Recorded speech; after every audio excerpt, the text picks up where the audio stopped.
السلام علیکم، ہمارا چینل سبسکرائب کریں اور بیل آئیکن پر کلک کریں۔ ہمارا مسلمانوں کا عقیدہ کیا ہے؟ اللہ ذو الجلال والاکرام نے جتنے انبیاء کرام علیہ السلام کو بھیجا ہے، سب انبیاء نے اپنے اپنے وقت میں آنے والے انبیاء کی پیروی کی تاکید کی،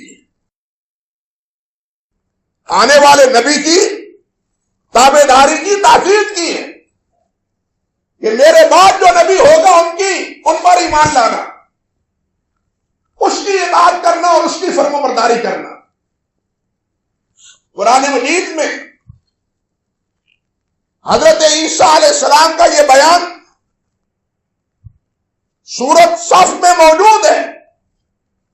حضرت عیسیٰ علیہ السلام نے اپنی قوم سے کہا تھا کہ اے بنی اسرائیل، وَإِذْ قَالَ عِيسَى ابْنُ مَرْيَمَ يَا بَنِي إِسْرَائِيلَ إِنِّي رَسُولُ اللَّهِ إِلَيْكُمْ مُصَدِّقًا لِمَا بَيْنَ يَدَيَّ مِنَ التَّوْرَاةِ وَمُبَشِّرًا بِرَسُولٍ يَأْتِي مِن بَعْدِي اسْمُهُ أَحْمَدُ۔ دو باتیں ہیں یہاں۔ پہلی بات تو یہ کہ عیسیٰ علیہ السلام نے کہا انی رسول اللہ الیکم، میں تمہاری طرف رسول بنا کے بھیجا گیا ہوں۔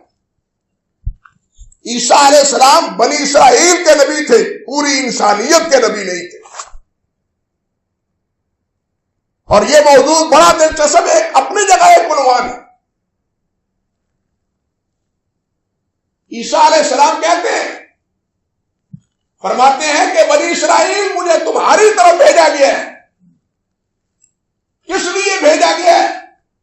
مصدقا لما بین یدی من التوراۃ، مجھ سے پہلے جو تورات ہے اس کی تصدیق کرنے والا، ومبشرا برسول یاتی من بعد اسمہ احمد، اور میرے بعد ایک احمد آنے والا رسول ہے، اس کی بشارت دینے والا۔ دو ڈیوٹی ہیں میری، گویا دو ذمہ داری ہیں۔ آج ہم عہد نامہ قدیم کو دیکھیں یا عہد نامہ جدید کو دیکھیں، جسے تورات اور انجیل سے بھی تعبیر کیا جاتا ہے۔ عہد نامہ قدیم میں پہلے صحائف، تورات ہی نہیں، پہلے صحائف بھی موجود ہیں، اور عہد نامہ جدید میں صرف حضرت عیسیٰ علیہ السلام کی انجیل ہی نہیں بلکہ ان کے حواریوں کے کلام اور ان کے خطوط بھی موجود ہیں۔ آج بھی جس تورات کو ہم محرف کہتے ہیں اور اس پر دلائل اور براہین رکھتے ہیں، اس تورات میں آج بھی لکھا ہوا ہے۔ ذرا اس کے الفاظ سنیے۔ استثناء کتاب ہے، استثناء باب نمبر ہے 18 اور آیت نمبر اس کی ہے 17 سے لے کے 20 تک۔ کہتے ہیں، لکھا ہے، خداوند نے مجھ سے کہا، موسیٰ علیہ السلام فرماتے ہیں، خداوند نے مجھ سے کہا اور وہ جو کچھ کہتے ہیں سو ٹھیک کہتے ہیں۔ میں ان کے لیے، خداوند نے کیا کہا، میں ان کے لیے ان ہی کے بھائیوں میں سے تیری مانند ایک رسول برپا کروں گا اور اپنا کلام اس کے منہ میں ڈالوں گا۔ وہی کچھ کہے گا جو میں اس کو کہوں گا، اور جو کوئی میری ان باتوں کو، جن کو وہ میرا نام لے کر کہے گا، نہ سنے گا تو میں ان کا حساب لوں گا۔ اب دیکھیے قرآن مجید میں کیا ہے۔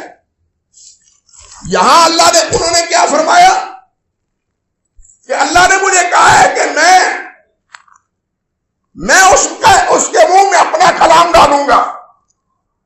قرآن میں کیا ہے، وما ينطق عن الهوى ان هو الا وحی یوحی۔ محمد صلی اللہ علیہ وسلم وہی کے ذریعے بولتے ہیں، اپنی مرضی سے بولتے نہیں ہیں۔ موسیٰ علیہ السلام نے کہا کہ تمہارے بھائیوں میں سے میری طرح اللہ رسول بھیجے گا تمہارے بھائیوں سے مراد بنو اسماعیل ہیں. یہ بنو اسرائیل کے دوسرے حضرت اسماعیل علیہ السلام کی اولاد ہے. ان میں رسول ہے میری مانت. قرآن مجید میں کیا ہے؟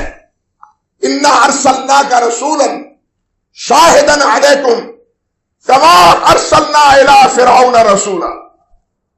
بالکل اسی اسلوب میں کہ اے محمد صلی اللہ علیہ وسلم ہم نے آپ کو اسی طرح رسول بنا کے بھیجا ہے جس طرح فرعون کی طرف ہم نے موسیٰ کو رسول بنا کے بھیجا تھا.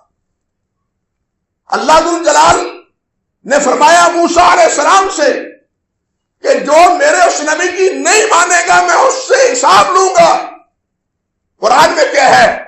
وَمَن يَعْصِ اللَّهَ وَرَسُولَهُ فَقَدْ ضَلَّ فَقَدْ ضَلَّ ضَلَالًا مُبِينًا. کہ جو اس رسول کی تابعداری نہیں کرے گا، رسول نہیں مانے گا، وہ کیا ہے؟ کھلا گمراہ ہے. یہ تورات کا بیان ہے. اب اس سے آگے اسی کی تائید میں عہد نامہ قدیم کی ایک عبارت سنیے. اعمال باب نمبر 3 اور اس کی آیت نمبر 22 سے لے کے 23 تک 2 آیتوں میں کیا لکھا ہے کہ موسیٰ نے کہا تھا، یعنی وہی بات جو موسیٰ علیہ السلام کہہ رہے ہیں تورات میں، انجیل میں وہی بات دہرائی جا رہی ہے حضرت عیسیٰ علیہ السلام کے ذریعے کہ موسیٰ نے کہا خداوند تمہارے بھائیوں میں سے تمہارے لیے مجھ سے ایک نبی بھیجے گا، جو کچھ وہ تم سے کہے اس کی سننا، اور یوں ہوگا کہ جو شخص اس نبی کی نہ سنے گا وہ امت سے نیست و نابود کر دیا جائے گا. انجیل میں بھی وہی بات ہے جو تورات میں کہی گئی ہے. مقصد یہ تھا کہ موسیٰ علیہ السلام نے بھی آنے والے ایک نبی کی بشارت دی، عیسیٰ علیہ السلام نے بھی آنے والے نبی کی بشارت دی. پہلے انبیاء کے بارے میں بھی قرآن نے کہا ہے وَإِذَا أَخَذَ اللَّهُ مِيثَاقَ النَّبِيِّينَ لَمَا آتَيْتُكُم مِّنْ كِتَابٍ وَحِكْمَةٍ ثُمَّ جَاءَكُمْ رَسُولٌ مُصَدِّقٌ لِّمَا بَيْنَ يَدَيْهِ. فرمایا کہ اللہ نے وعدہ لیا ہے، عہد لیا ہے انبیاء سے، تمہاری زندگی میں یا میں تمہیں رسول بنا دوں، کتاب دے دوں، میرا رسول آئے، تم نے پھر میرے رسول کی اطاعت کرنی ہے، اب میرے رسول کے پیغام کو ماننا ہے، پھر اپنی بات نہیں کرنی. قرآن مجید میں بھی اللہ الجلال نے 3 پارے میں یہ بات ارشاد فرمائی. کہنے کا مقصد یہ تھا کہ پہلے جتنے انبیاء آئے ہیں علیہم السلام، انہوں نے کہا میرے بعد رسول آئے گا، میرے بعد رسول آئے گا. یہ مستقل ایک باس ہے، اور اس پر ہمارے بر صغیر کے علماء نے مستقل کتابیں لکھی ہیں کہ تورات میں جو یہ بشارت ہے ایک جگہ کہ میرے بعد وہ نبی آئے گا، وہ کامل نبی آئے گا جس کے بعد ناقص جاتا رہے گا. یہ آنے والا کامل کون ہے؟ حضرت محمد رسول اللہ صلی اللہ علیہ وسلم. کسی نبی نے بھی یہ نہیں کہا کہ میرے بعد سلسلہ نبوت منقطع ہے، بلکہ سب کہتے رہے کہ میرے بعد نبی آئے گا، نبوت جاری رہے گی. لیکن اللہ ذو الجلال نے حضرت محمد رسول اللہ کو مبعوث فرمایا، آپ کو نبوت عطا فرمائی، تو صرف نبوت نہیں دی بلکہ آپ کے بعد نبوت کا دروازہ ہی بند کر دیا، اور آپ پر جو وحی نازل کی اس میں بھی اللہ ذو الجلال نے قرآن بنا کے اس چیز کو پوری امت کے سامنے رکھا. وہ کیا؟